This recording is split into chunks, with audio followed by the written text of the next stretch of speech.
President Donald Trump first took aim at Canada's steel and aluminum industry. Now he's going after dairy. According to Trump, Canada treats U.S. farmers unfairly, and he says that's going to change. That has worried dairy farmers on this side of the border, but it turns out U.S. farmers are nervous about Trump's threats too.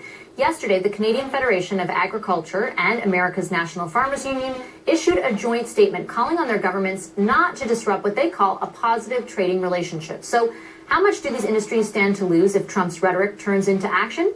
Joining me now is Ron Bonnett, president of the Canadian Federation of Agriculture. He's in Bruce Mines, Ontario, just outside Sault Ste. Marie. And Roger Johnson, president of the National Farmers Union. He's in Washington, D.C. Hi to both of you. Thanks for joining us.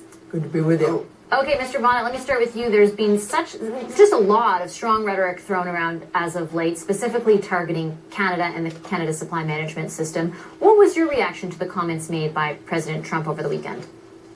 Well, I was somewhat frustrated, not only by the comments, but the tone of the comments, that it didn't really show a broad understanding, concentrating on the tariffs that apply to product that's over and above the allowable product coming in. And still 10% of Canadians' market is filled by sources of milk outside Canada, and the United States has a lot of that. So I think it was about making statements that weren't quite accurate, as well as building up rhetoric that really could undermine the relationship that we've had back and forth between Canada and the United States in agriculture going back a number of years. Mr. Johnson, can I ask you about that relationship? How symbiotic is it right now? Well, listen, the reason that Ron and I issued that statement is because we initiated it from this side of the border. We were frankly offended by the language that was used by the president and by high-ranking administration officials following the G7 summit that was up in Canada. And, that kind of rhetoric is just not helpful. This isn't so much about the underlying policies as much as it is about the way you treat friends and neighbors. And listen, I've known Ron for many, many years. We've been good friends. We disagree on lots of policy.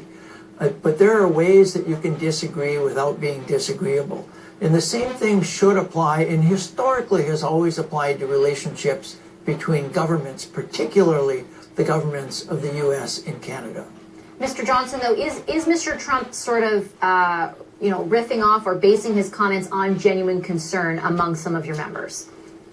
Well, of course, there's some concern about the difference between the two systems that we have in the U.S. and in Canada, specifically with respect to dairy.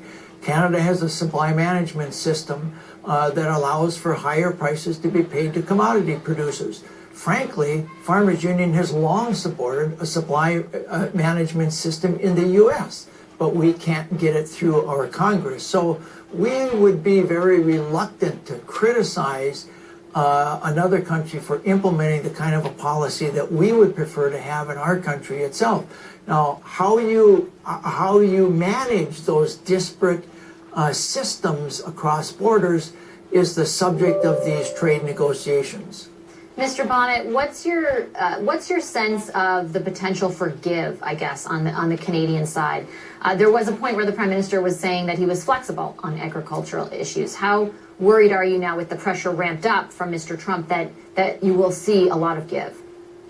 Well, I think the pressure is ramping up, but one of the concerns we have is that the supply management sectors did give when we negotiated the Trans-Pacific Partnership. And the U.S., if they remained partners in that, they would have had access to the Canadian market. But I'll go back to the original statement that there is still access that is allowed. I think the picture's being painted that Canada is completely blocked off to any imports of milk products, and there are milk products coming in that are tariff-free.